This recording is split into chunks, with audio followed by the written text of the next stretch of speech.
September's calendar has suddenly become Barcelona's pressure cooker.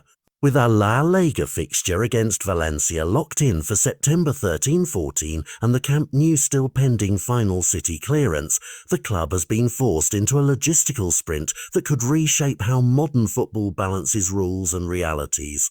Estadio Johan Cruyff, an intimate venue built for youth and development with barely 6,000 seats, has been thrust into the spotlight as an emergency option, but its limitations are obvious. Capacity far below the league's minimum and infrastructure gaps that include the absence of VAR. Those shortfalls turn a simple venue decision into a test of regulations, safety and optics. Behind the scenes, 3 practical paths are being discussed. One route is bureaucratic.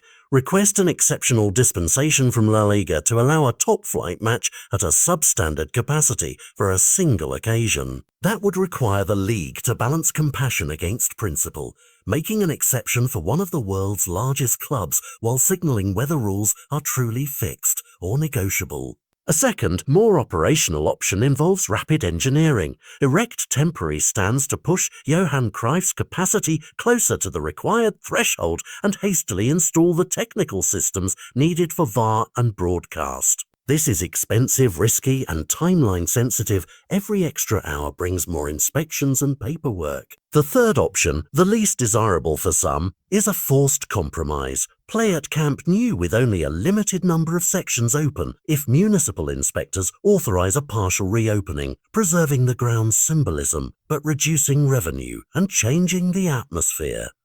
The timeline is unforgiving and the players in this drama extend beyond the club.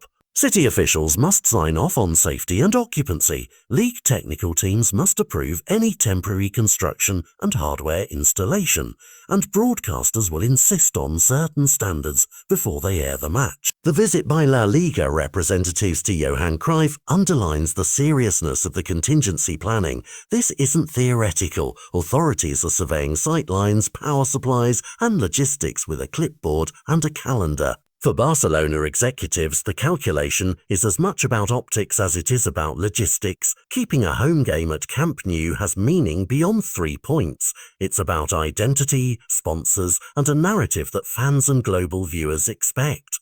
What happens here matters beyond a single fixture. If La Liga dispenses a one-off exception, it sets a precedent that could ripple through the competition and invite scrutiny from rival clubs worried about parity. If Barcelona pulls off a technical miracle, temporary stands, emergency VAR installation, sign-off from safety officers, it will be hailed as an example of operational daring and rapid project delivery. Conversely, failure to find a compliant solution will raise uncomfortable questions about planning timelines, municipal coordination, and how high-profile projects are managed when schedules can't be moved.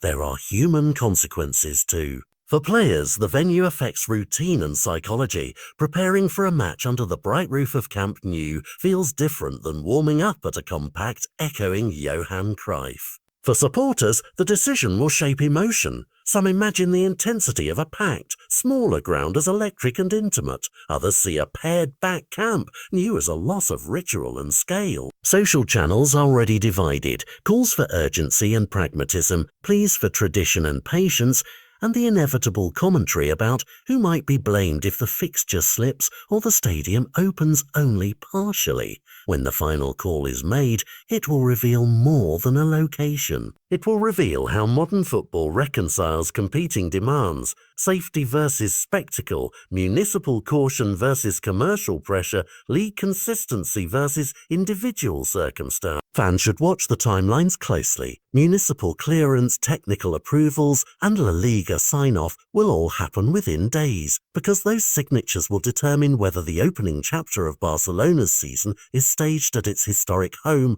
or written in a temporary theatre. For now, the clock has become the story's steady drumbeat.